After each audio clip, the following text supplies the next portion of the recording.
Corvette action today. This is a steering upgrade. This is a 69 C3 Corvette. All the early model Corvettes use this horrible system for power steering. It's a power ram and a valve. I'll show you that in a second. But this is a Borgeson kit, and it's designed to replace that whole mess. Should leak less. The main thing is the original unit leaks. So here we go. There's a control valve. This one leaks. You rebuild it, it leaks. You get a reman unit, it leaks. There's a power ram here, this gray piece. It also can leak. You buy a replacement unit, it's going to leak. This car, over the last 10 years and very little miles, has had the ram's been done. This is the third ram in it, and the control valve has been done 5 times. And look at how much it's leaking. Horrible. So this just took off the nut for the pitman arm. The puller doesn't fit on here initially like this. We got to drop it out, but we're going to pick up in the next vid. We got the power ram drop, and you got to use your puller to remove your pitman arm here. But this one here, it looks like the arm hits the lower section. You can see it hits this guy right here. It's the part of the steering box, so we're just gonna drop the whole box in order to pull that the pitman arm, because you got to reuse that pitman arm. So it's gonna be a little bit of a mess there, and so normally you would ideally remove this first, the pitman arm, so you can screw off the control valve assembly, but in this case we can't, so we'll just keep at it. Okay, we're not slowing down here. Got the lines pulling them off the ram here, so we can spin out this attachment. It's the control valve. So we're doing that instead of trying to pull the or spin the whole unit assembly with all the lines on it. So this is coming out real easy. And then after that, we got to drop the box. So far, I've only been doing this for half an hour. It seems pretty straightforward. This car has, I was looking at the lines, it's got Hydro Boost on it, and I was concerned about the length of the one line, and it looks like we're going to be okay, because originally it would go from the box to the pump, which is right beside it, so now it's got to go from the box all the way up to the Hydro Boost. So it looks like it's going to be okay. It's this one line here with the 2 fittings, so we'll soon find out. Okay, so we got it off, so everything's getting ready to go back on, but just thought we'd do a quick weigh of everything that's going on here. So this is 24 pounds, actually 24 and a half pounds. I measured it a couple times. So this is the manual box plus the control valve and the power ram. And then when you measure the other guy, you got to put it on the scale really gently though. It's yeah, 22 and a half, 23 pounds. So it's actually lighter for the conversion. That's pretty much everything that we have. The other things we got to change are some lines, which won't make a difference. Oh, there's one reinforcement bracket. This is gonna equal it out right here. Yeah, okay, 25 pounds. So it's pretty much a wash. There's no advantage in weight. It just should be way better drivability. Okay, we'll put it back together now. Okay, so we got, well, we're just going through the bolts here. There's 3 bolts that hold the box to the frame. So 3 bolts. All right, and what we got to do here, I was trying to measure this difference in length versus the other one, and this is actually quite a bit longer. So you got to collapse the steering column, and it's pretty easy.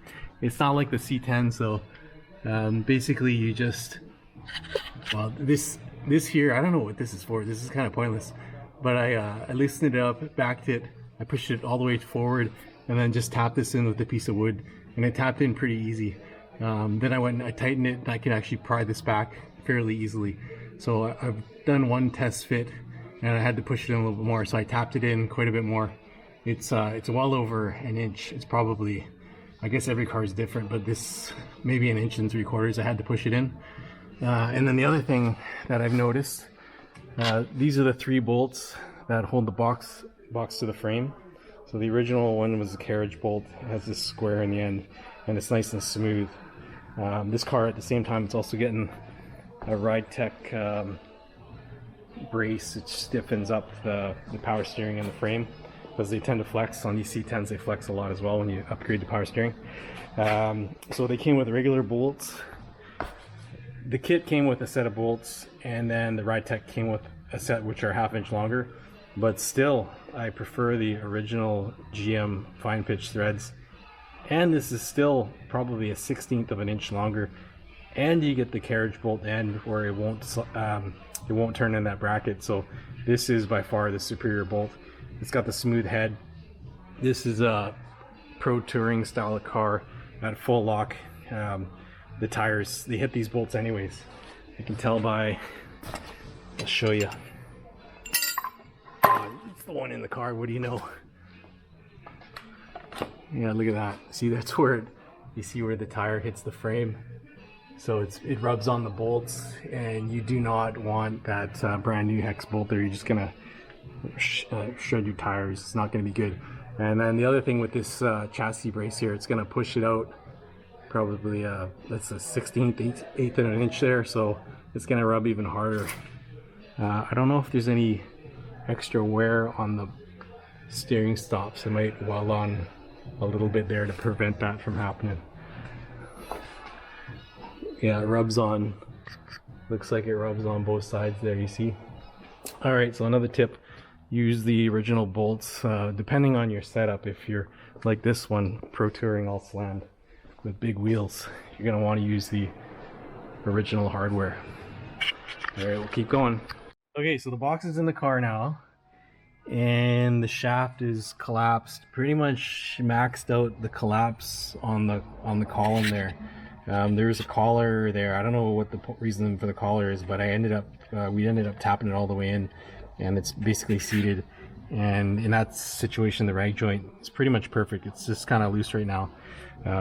So the one key here, the shaft on the column has a notch on it, and originally there's a bolt which locks into place, and so this aftermarket one has a set screw, but it even said in the instructions it doesn't line up with the notch in the shaft. So basically what I did was I turned the box till it was centered, drew a mark on the down spot, centered the steering wheel, drew a mark down spot on the shaft, and then I notched it out with a file saw, a file grinder.